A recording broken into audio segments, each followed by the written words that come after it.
Cannon, though, will miss that free throw.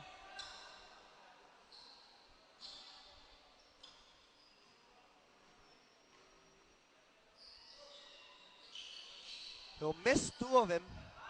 And a rebound by Gonzalez. Here's Evardo. Missing it over. Leguin. A three-pointer is good.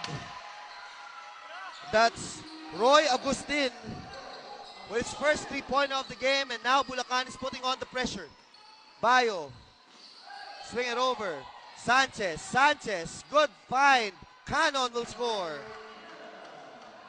So Bulacan passing rather, staying on the course of the game by making those extra passes and converting on the easy attempts as Jerome Garcia almost losing it.